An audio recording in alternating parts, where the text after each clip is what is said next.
Welcome to this virtual tour of the South African Constitution. Let's get started with an awesome video that tells us more about South Africa's history.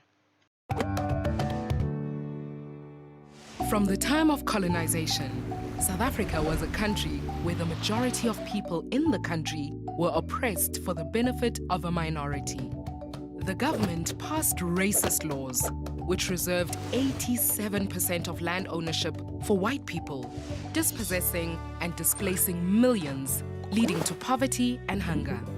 Forcibly moved people of color from where they lived, separating families and destroying communities, prevented them from voting or having any say in the government, spent up to 10 times more on educating white people than people of color, preventing them from realizing their potential and directing them to less skilled or unskilled labor, and even kept people who loved each other apart, just for being lumped into different racial groups. Laws like these stripped people of their humanity and dignity, all to unfairly protect the interests and preserve the power of a small minority of the population. But people of all colors fought to change South Africa into a free and equal society. After defeating the apartheid government, we needed to work to create a non-racist, non-sexist society for all. That's why we created the Constitution, so that the cruelty of the past could never be repeated. The Constitution applies to everyone. All the laws and everything anyone ever does in South Africa, including the government, businesses, and each of us as individuals, must be in line with the Constitution.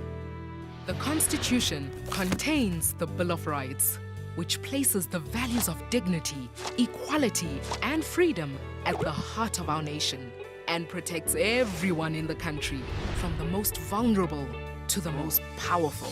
The Constitution has been designed to address the injustices of the past, so it aims to improve the quality of life and free the potential of all in South Africa by overcoming poverty and inequality through socio-economic rights, such as access to education, shelter, food, and water.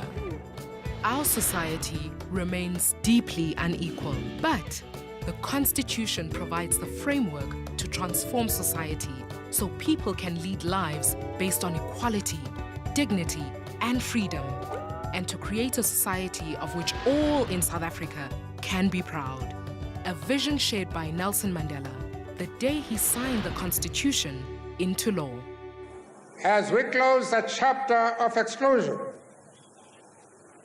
and a chapter of heroic struggle, we reaffirm our determination to build a society of which each of us can be proud.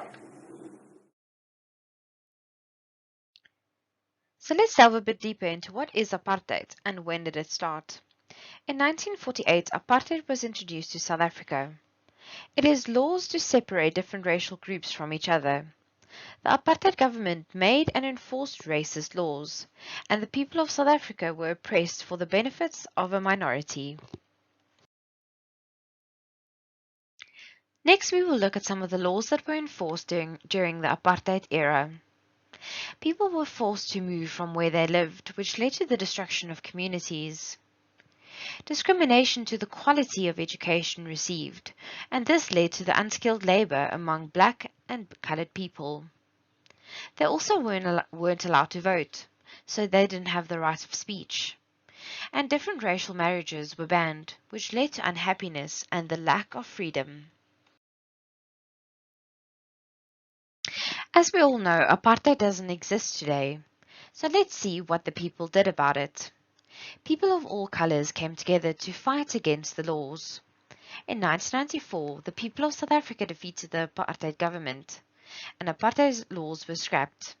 It was the beginning of a new era, and the Constitution was introduced. So let's look a bit deeper into what is the Constitution. The Constitution is the supreme law of the land. No other law or government action can supersede the provisions of the Constitution. The Constitution of the Republic of South Africa 1996 was approved by the Constitutional Court on the 4th of December 1996 and took effect on 4th of February 1997. So many of you may ask, why is the Constitution important? The Constitution sets out the rights of the people of South Africa. It also establishes 6 institutions to support our democracy. South Africa is a constitutional democracy. So next, let's look into who enforces the Constitution. The Constitutional Court is the highest court in the country when it comes to the interpretation, protection, and enforcement of the Constitution. To the right, you'll see 2 pictures. The one at the top in the right-hand corner is a photo taken inside the Constitutional Court, and the one at the bottom is taken on the outside. On the wall, you'll see the Constitutional Court of South Africa in the 11 official languages.